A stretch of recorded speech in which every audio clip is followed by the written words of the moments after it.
Assalamualaikum warahmatullahi wabarakatuh. Kembali ke Tok Alam Channel. Hari ini sesi lawatan ziarah kita yang terakhir, destinasi terakhir, iaitu di Bukit Uhud. Di belakang saya ni, tuan-tuan boleh tengok lah. Tapi tak apa, lepas ni kita akan kongsikan dengan adik pelajar kita, Ustaz, yang mengikut kita lah untuk sesi lawatan ini. InsyaAllah kita akan kongsikan sedikit sebanyak tentang sejarah peperangan di sini. Kita akan pergi ke belakang kemah sana, ada kemah warna putih, insyaAllah.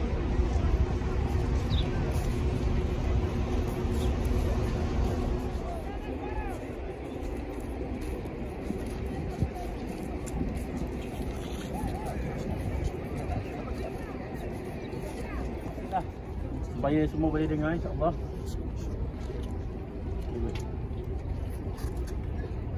Okey. Antara kisah yang masyhur di Bukit Uhud ni, yang mana kita tahu, kita semua biasanya semua dah tahulah, iaitu kisah peperangan Uhud. Kisah peperangan Uhud. Kenapa berlakunya peperangan Uhud ni? Kerana pada tahun sebelumnya, tahun kedua Hijrah, ada peperangan Badar. Peperangan Badar ni umat Islam menang. Umat Islam menang. Masa tu ramai tokoh-tokoh kafir Quraisy ni mati. Tokoh-tokoh besar dia orang ni mati masa tu. Tapi Abu Sufyan ni, orang tokoh kafir Quraisy juga, dia terselamat. Dia belum mati. Jadi peperangan Uhud ni adalah antara agenda Abu Sufyan lah. Dia tak puas hati dengan umat Islam, sebab ramai umat Islam ni ramai bunuh tokoh-tokoh besar dia orang pada masa tu. Jadi orang adakan kumpul kaum musyrikin untuk serang Madinah pada masa tu. Okey, baik. Masa tu Nabi dapat tahu daripada Abbas bin Muttalib, iaitu bapa saudara Nabi. Nabi dapat tahu bahawa akan ada 3,000 orang tentera musyrikin masa tu nak datang serang Madinah. Lalu Nabi ni dan para sahabat ni, Nabi ajak berkumpul untuk berbincang lah. Lepas tu ada sahabat-sahabat yang dah berpengalaman, yang pernah menyertai perang Badar. Dia beritahu kita ni lebih baik kita bertahan di kota Madinah.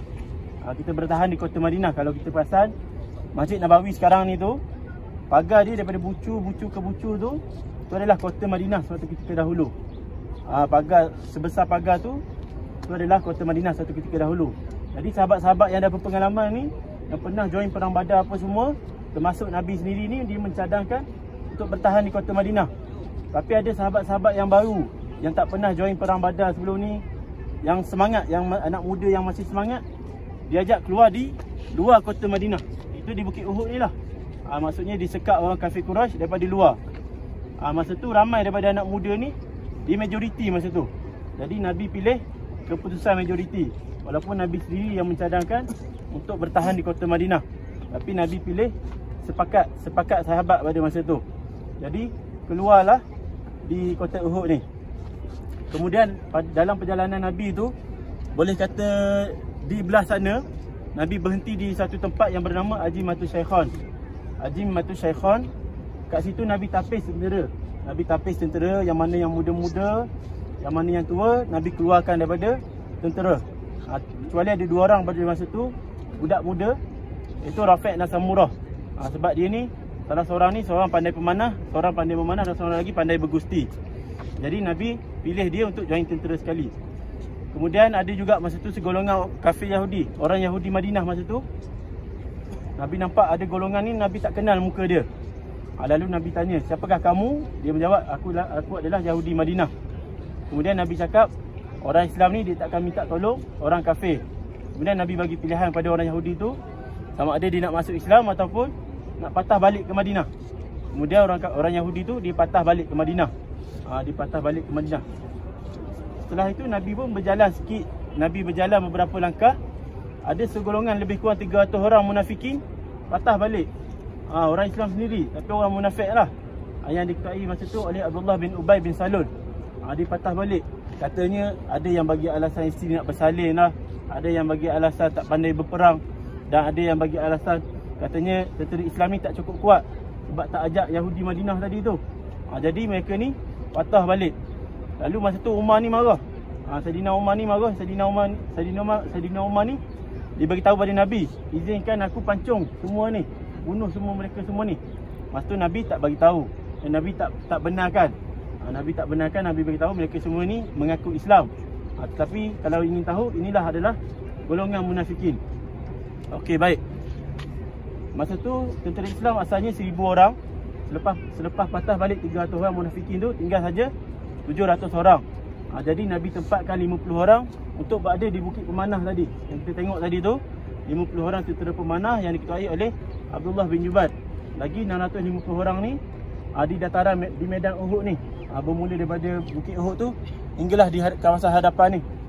Selari dengan Jabal Rumah ni, Bukit Pemanah ni. Lebih kurang 650 orang tentera Islam masa tu yang ada dekat bawah. Lagi 50 berada dekat atas. Okey, baik. Pada pusing yang pertama, ketika mana orang kafir ni serang, umat Islam ni dah hampir menang dah. Dah hampir menang dah masa tu. Berapa orang kafir ni telah dibunuh oleh orang Islam. Lalu orang tentera pemanah dekat atas ni leka. Dia terleka, sedangkan Nabi dah bagi tahu sebelum tu, kalau nampak ada orang mati ke apa, kalau ada nampak mayat-mayat orang Islam ni bertebaran sekalipun, dimakan burung dan sebagainya, jangan turun. Dan begitu juga kalau kita dah menang sekalipun, kita nampak harta-harta perang, barangan-barangan emas, senjata-senjata perang dan sebagainya, jangan turun juga, jangan leka. Tapi masa tu seramai 40 orang tentera pemanah diturun juga. Padahal Abdullah bin Jubair bagi tahu dah, jangan turun. Nabi dah pesan tadi, jangan turun. Tapi beliau leka, beliau degil, turun juga untuk ambil harta-harta ghanimah tu, harta-harta perang tu. Lalu Khalid Al-Walid pada masa tu, Khalid Al-Walid kalau kita tahu sekarang ni pada zaman Nabi tu pedang Allah lah. Selepas dia masuk Islam, Nabi gelarkan sebagai Saifullah. Tapi pada sebelum tu, masa dia kafir Quraisy, dia adalah ketua tentera berkuda orang kafir Quraisy. Dia nampak orang Islam ni turun 40 orang, diserang daripada belakang. Daripada belakang Jabal Rumah sana tu, dia habiskan semua saki baki 10 orang yang ada atas Bukit Pemanah tu. Lalu orang kafir ni makin semangat. Lalu Nabi sendiri pun diserang. Nabi berundur ke Bukit Uhud pada masa tu. Orang kafir lain ni semua makin semangat. Kemudian makin ramai yang tadinya dah nak patah balik ke Mekah, datang balik untuk serang orang Islam pada masa tu. Jadi Nabi ni diserang. Nabi diserang beberapa orang sahabat masa tu, antaranya Mus'ab bin Umair. Mus'ab bin Umair ni pemegang panji Islam. Masa tu ada juga Nusaibah. Nusaibah ni sebenarnya dia jururawat. Dia datang ke Bukit Uhud ni, dia nak cuma nak bekal makanan, nak rawat orang sakit. Tapi masa tu Nabi sendiri bagi tahu, aku melihat Nusaibah ni mempertahankan diriku. Maksudnya melindungi diri Nabi ni di kanan dan juga di kiri Nabi. Sepatutnya orang perempuan ni dia tak boleh join peperangan. Dia cuma jadi jururawat ataupun pembekal makanan macam tu je lah. Tapi masa tu dia sendiri yang melindungi Nabi. Itu antara sahabat Nabi juga. Okey, baik. Masa tu Nabi diserang oleh orang kafir Quraisy yang bernama Ibnu Qami'an. Dia menghentak belakang Nabi beberapa kali sehingga Nabi pengsan. Jatuh bangun. Nabi pengsan beberapa kali. Kemudian Abdullah bin Syihab pada masa tu, orang kafir juga, Abdullah bin Syihab, dilibas pedang ke muka Nabi hingga berdarah dahi Nabi. Dan ada yang menghentak Nabi ni hingga topeng besi Nabi pada masa tu, tercucuk dalam pipi Nabi sehingga patah gigi Nabi. Topeng besi dalam topeng besi Nabi tu tercucuk dalam pipi Nabi sehingga menitik darah ke atas Bukit Uhud tu. Sehingga Nabi bagi tahu, tidak bahagilah kepada mana-mana kaum yang menjatuhkan, yang mencederakan wajah Nabi mereka sendiri. Nabi bagi tahu macam tu. Okey, baik. Masa tu Mus'ab bin Umair ni dia melindungi Nabi. Kemudian Ibnu Qami'an ni nampak, Ibnu Qami'an ni orang kafir Quraisy tadi tu lah. Dia nampak dipotong tangan kanan Mus'ab bin Umair ni. Lalu bila dipotong tangan kanan, dipegang bendera tadi dengan tangan kiri. Sebab bagi adat orang Arab pada suatu ketika dahulu, bila mana jatuhnya bendera mana-mana puak tu, maka kalahlah dia orang. Mus'ab bin Umair pada masa tu dia adalah pemegang panji bendera Islam lah. Okey, dipegang pula dengan tangan kiri, kemudian dipotong pula dengan tangan kiri. Tapi dia tak putus asa lagi. Disambut pula dengan leher dan juga dada beliau. Lalu Ibnu Qami'an ni nampak dipancung kepala Mus'ab bin Umair pada masa tu. Lalu Nabi nampak situasi itu, Nabi arahkan Sayyidina Ali bin Abi Talib untuk sambung pegang panji bendera Islam pada masa tu. Nabi masa tu memang tak dapat buat apa-apa dah.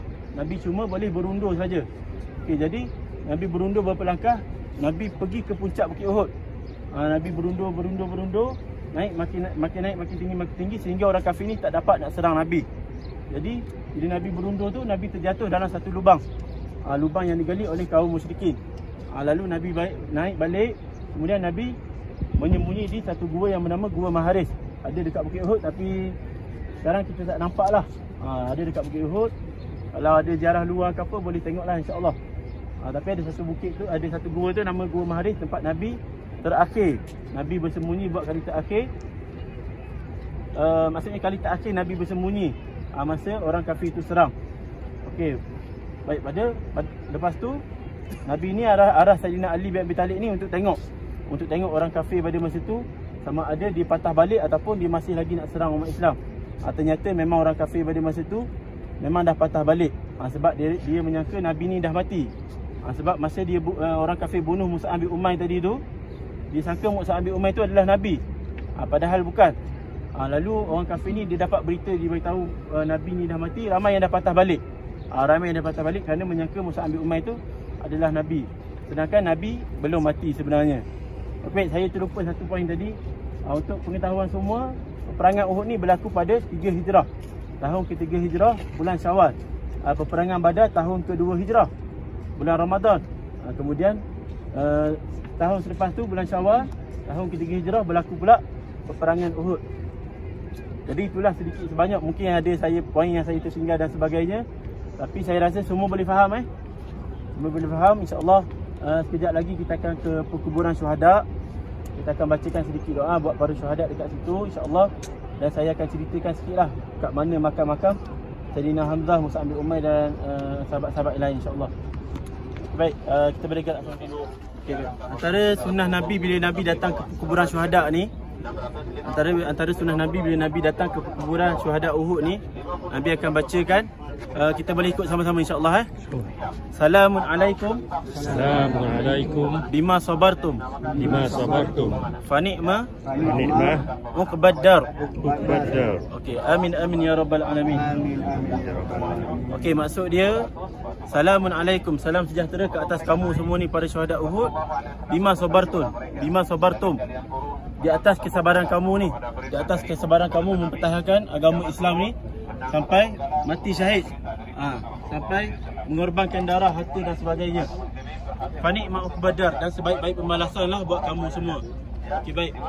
Kalau kita boleh nampak dekat sini, kat depan ni ada 3 makam para sahabat. Ada 3 makam sahabat kat sini, 3 orang. Yang pertama Sayyidina Hamzah bin Abdul Muttalib, bapa saudara Nabi. Kemudian Abdullah bin Jahsh. Abdullah bin Jahsh ni merupakan anak saudara kepada Sayyidina Hamzah tadi. Dan yang terakhir adalah Mus'ab bin Umair. Mus'ab bin Umair ni siapa tuan-tuan? Pemegang panji bendera Islam tadi dulu. Pemegang panji bendera Islam tadi. 3 orang tu ditempatkan di sini. Dan saki baki 67 orang tentera Uhud tu ada dekat belakang sana. Masa tu kita tak dapat nak kenal pasti mayat orang Islam masa tu. Sebab kerana orang kafir ni dia tak dapat bunuh Nabi, dia orang tak puas hati, dia rosakkan mayat-mayat orang Islam pada masa tu. Ada yang dipotong 2, ada yang dicincang-cincang halus dan sebagainya. Sehingga kan Sayyidina Hamzah sendiri pun dibelah dadanya sampai terkeluar usus. Sehingga kan Nabi pun tak sanggup nak tengok jasad Sayyidina Hamzah pada masa tu. Okey, baik. Satu kisah yang masyhur mengenai 3 orang sahabat dekat depan ni, ketika mana Hamlah bin Jahsh pada masa itu isteri kepada Mus'ab bin Umair tadi. Nabi nak sampaikan berita kematian kepada Hamlah bin Jahsh ni. Jadi Nabi beritahu, bapa saudaraku Sayyidina Hamzah telah meninggal dunia. Lalu Hamlah bin Jahsh ni beritahu, inna lillahi wa inna ilaihi raji'un. Kemudian dia beritahu lagi, saudara lelaki kamu meninggal dunia, mati syahid lah maknanya, Abdullah bin Jahsh tadi. Lalu diberitahu lagi, inna lillahi wa inna ilaihi raji'un. Kemudian yang terakhir, suami kamu Mus'ab bin Umair pun meninggal dunia. Lalu Hamlah ni terdiam. Hamlah ni terdiam beberapa detik, kemudian barulah dia mengucapkan inna lillahi wa inna ilaihi raji'un. Nabi nak gambarkan dekat sini betapa besarnya martabat seorang suami di hati seorang isteri. Jadi jemaah-jemaah kat sini, barang siapa yang ada isteri, yang ada suami, hargailah, sayangilah mereka. Kalau ada salah, kalau ada tersilap bicara dan sebagainya, selesaikan cepat-cepat. Minta saling bermaafan dan sebagainya. Jangan biarkan berlarutan lama-lama lah maksudnya. Kita selesaikan cepat-cepat. Okey, baik, insyaAllah kita akan bacakan sedikit doa pada si mati. Bismillahirrahmanirrahim. Alhamdulillahirrahmanirrahim. Wassalatu wassalamu ala asyrafil anbiya'i wal mursalin wa ala alihi wa sahbihi ajma'in. اللهم اغفر لهم وارحمهم وعافهم واعف عنهم. اللهم اغفر لهم وارحمهم وعافهم واعف عنهم. اللهم اغفر لهم وارحمهم وعافهم واعف عنهم. اللهم اجعل قبورهم رياضا من رياض الجنة. اللهم اجعل قبورهم رياضا من رياض الجنة. اللهم اجعل قبورهم رياضا من رياض الجنة. اللهم اسكن فسيح بناته. اللهم اسكن فسيح بناته. اللهم اسكن فسيح بناته. صلى الله على سيدنا محمد وعلى اله وصحبه وسلم. الحمد لله رب العالمين. امين امين يا رب العالمين.